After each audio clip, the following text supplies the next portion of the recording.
Welcome to Duke OBGYN. We're so glad that you're interested in our program. Here we are today in front of Baker House, which is part of the Duke University Medical Center campus and has been the home of Duke OBGYN since the 1930s. When you come here to train, you will spend most of your time at the Duke University Hospital. But residents also go to Duke Regional Hospital, which is our county hospital in Durham County, as well as Duke Raleigh Hospital in Raleigh, and will spend time at the Durham VA, which is right across the street from Duke University Hospital. Many cities have an academic medical center and a county hospital. Duke University Hospital and Duke Health serve both roles, and that really provides a rich training environment for the residents. Applicants ask me every year what type of candidate is ideal for our program. And the answer is there's no perfect cookie cutter person for our program. We're looking for diversity in thought, diversity in background, diversity in experiences.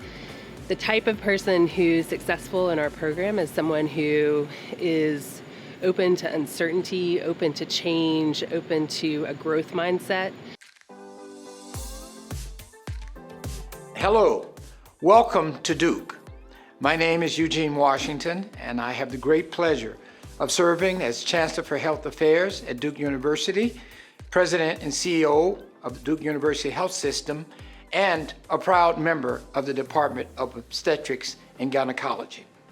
When I think today about where we are in our discipline of obstetrics and gynecology, I am as excited about the contributions that we can continue to make today as I was when I chose to train as a resident like you're about to do, just a few years ago.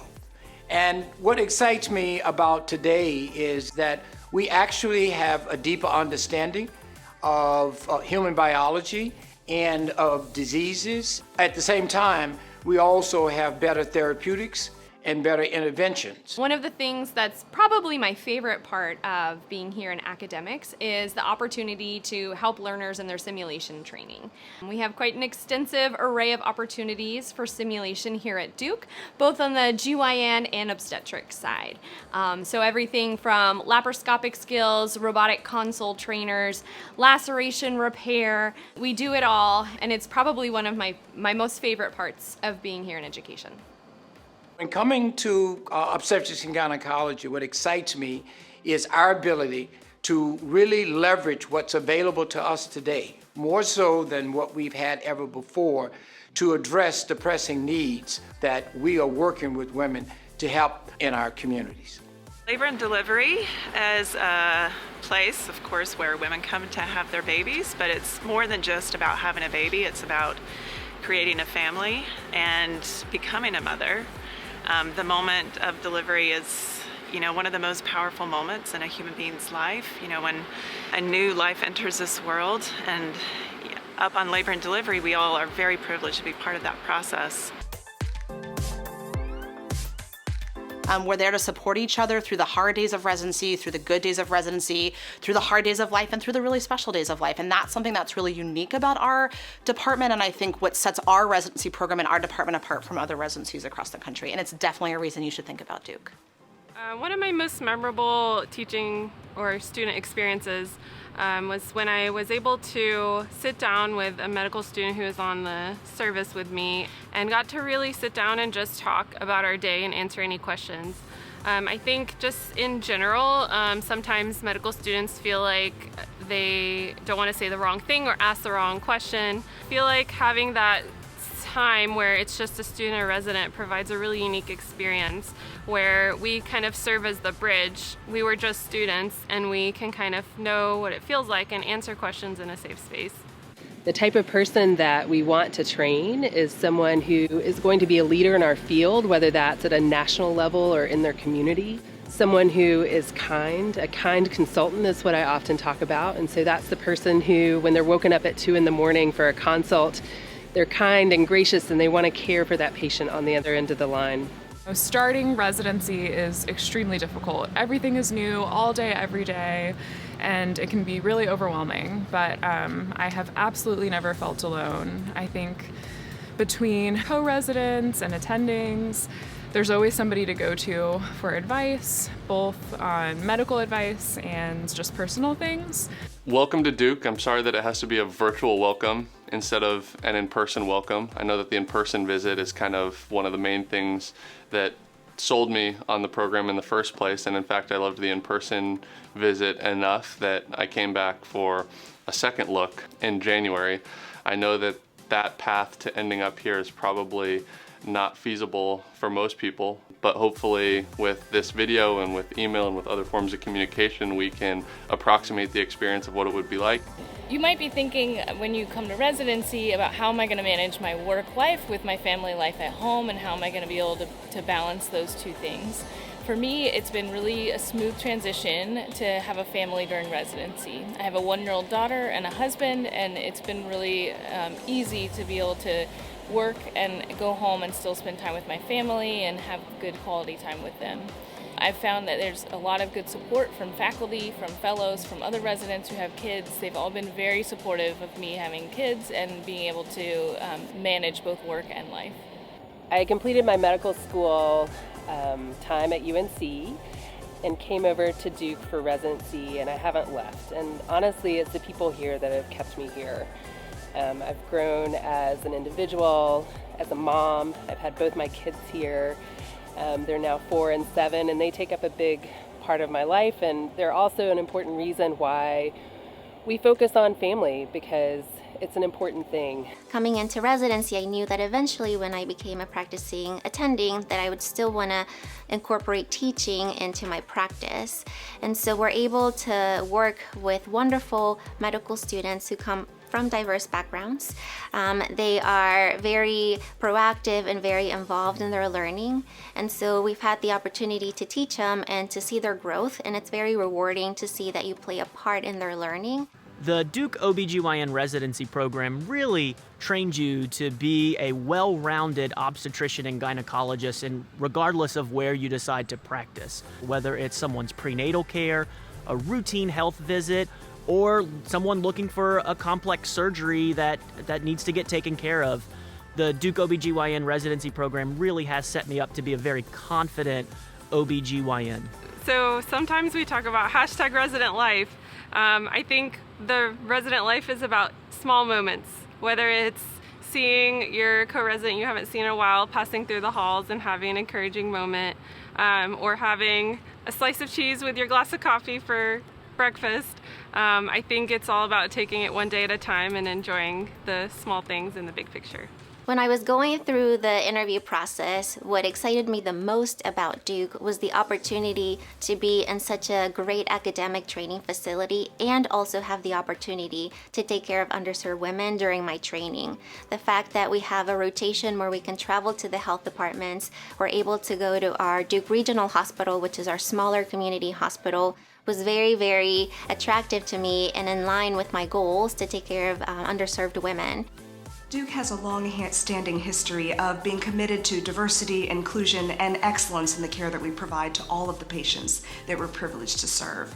To that end, we want to make sure that our trainees reflect the diversity of the population that we serve. And so we're very intentional about recruiting diverse talent. And that diversity takes on many different forms. It's diversity in terms of racial and ethnic background. It's also diversity in terms of demographic background. We want people from across the country who are bringing fresh perspectives and new ideas to the really challenging problems that we deal with on a day-to-day basis. Subspecialties allow a physician in OBGYN to really focus on a specific niche or a specific area. And there are 4 accredited subspecialties within OBGYN. At Duke, we're really fortunate to have all 4 of those accredited areas as fellowship programs. And that really allows our residents to get the full breadth and experience of what each subspecialty is like. Not only do they rotate on all of the subspecialties pretty early on throughout their residency, but they also get to see what fellows do, how fellows interact, both with attendings and with other trainees like residents and medical students. They have the opportunity to participate in research with those different subspecialties, and they have access to national leaders in the respective fields. The resident experience in maternal fetal medicine at Duke is unique for a couple of reasons. The first reason is that our labor and delivery is incredibly high acuity. We have really, really sick moms, really, really sick babies, and really, really sick pregnancies. And the multidisciplinary team that we've put together between midwives, nurse practitioners, maternal fetal medicine specialists, residents, our nursing staff, all work together to help residents learn how to take excellent care of these incredibly complex patients. The beauty of training at Duke is that we have a little bit of everything, and there are specialties, faculty members, and mentors that all can fit the needs and your interests. And so I would recommend just staying open-minded and taking advantage of the diversity of opportunities that we have at Duke, especially in our department. And together, we can all guide you to making the best choice for your career and for your lifestyle. So it was early in my second year of residency that I had this moment where I knew that I would be applying for reproductive endocrinology and infertility as my subspecialty. And I expressed some interest in the field and immediately was just greeted with a warm welcome by the REI division at Duke. Research opportunities, mentoring opportunities, and as soon as I had that initial introduction, I knew that it was the place for me. In addition to the new cancer center that opened about 8 years ago, we also got a brand new medical school building, a brand new hospital tower, and nursing school. So it really has been transformational for the entire campus. We really have a national and international faculty and student body, and it really is a very stimulating and exciting place to live and work. We know that in order to continue to provide the highest level of care to a diverse patient population, that requires intentionality in terms of our research and our research questions as well. Duke has been privileged to be honored by the NIH with funding to fund the Reach Equity Center. And the Reach Equity Center is really focused on diversity, disparities, and inclusion research. The medical school is known for its research strength, and that certainly carries across the residency program, and we offer a very strong research curriculum that starts from day one. So residents can come in having had research experience and want to continue that, or they can come in not knowing anything about research, and we're able to meet them where they are and sort of help them develop their skills. The Duke Global Health Institute has priority partnership locations or organized centers in about 12 countries around the world. And within OBGYN, we have a focus on 3 countries in East Africa. I am the director of the Center for Global Reproductive Health, so I have worked with residents on research programs in Uganda and Kenya. There are opportunities to work with additional faculty across East Africa who work in menstrual hygiene, in HIV prevention, in adolescence and family planning, and a variety of other issues.